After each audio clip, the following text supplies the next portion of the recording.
Sanibona bafethu uvane lo. I'm sure abantu abaningi bayibonile ke le indaba lezi zika Jose Rivero, the former Orlando Pirates coach. Ngasho futhi is the former Al Ahly coach. Indaba ke iphumile izolo ucoach uxoshiwe.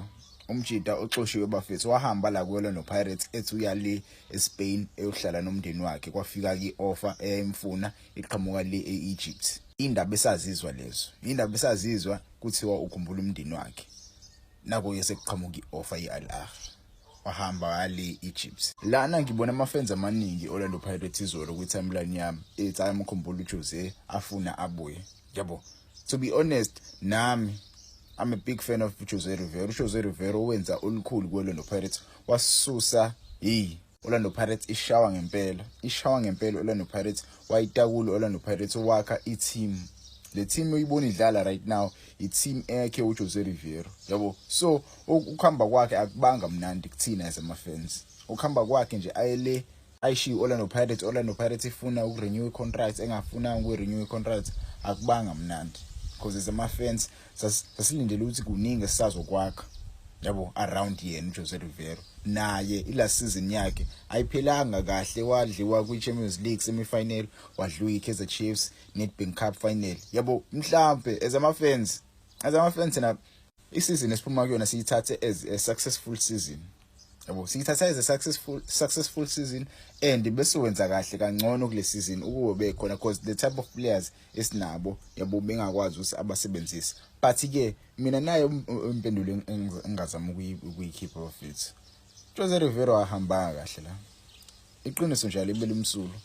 uJose Rivero wahamba la hayi ngoba wayefuna ukuya emndenini wakhe. Ingoba waqhamuka ioffer eqhamuka kwiAl Ahly. Angazi noma mhlawumbe akazi ukuthi Al Ahly iyiphi club. Al Ahly akufani noma iyiphi club. La kuOrlando Pirates ube comfortable kakhulu. kuOrlando Pirates ubengashawa ama games awu5. Ashawa nje ama games awu5 elandelana. Ubengekaza xoshwa. kwiAl Ahly waluza igame eyodwa. Waluza igame eyodwa kwiAl Ahly. Already nje umsebenzi wakho ususengcupheni. La ku Pirates ube comfortable. Le season aphuma kuyona with Orlando Pirates wadliwa kuma semi-final eChampions League wangayiwini league waphuma number 2 washawa kuNedbank Cup final noma yipi team lapho. iAl Ahly kube beku-Al Ahly bizomxosha Al Ahly. Ibizomxosha but Orlando Pirates ibisamfuna but umjida decide ukuthi aze uyahamba. Decide ukuthi uyahamba umjida. Yabo kuPirates ube comfortable kakhulu. Ube comfortable kakhulu uJose Rivero. Ayikho into uJose Rivero mhlawumbe bengasho mina ukuthi ikhona into engamxoshisa kuOrlando Pirates because noma Orlando Pirates idliwa okunaki ukuthi Orlando Pirates midliwa kwangablame uJose. Kwangablame uJose sasithatha iblame sishiftele kubadlali sithi why lo mdlalo kanje engadlalanga kahle. Why lo mdlalo kanje engadlalanga kahle. Yabo iblame sasishiftela kubadlali but yena wabona kungcono ukuthi ahambe eJunior Al Ahly. Al Ahly lapha umsebenzi uyashisa ngempela. Akudlalwa akalastanga lapha uPeter. uPeter wabawinela ama-Champions League wabawinela ama-league but akalastanga naye lapha. Yabo because it's a demanding job that one. They don't even like ama outsiders. Njoba nje waseSpain they like abo coach bale eEgypt.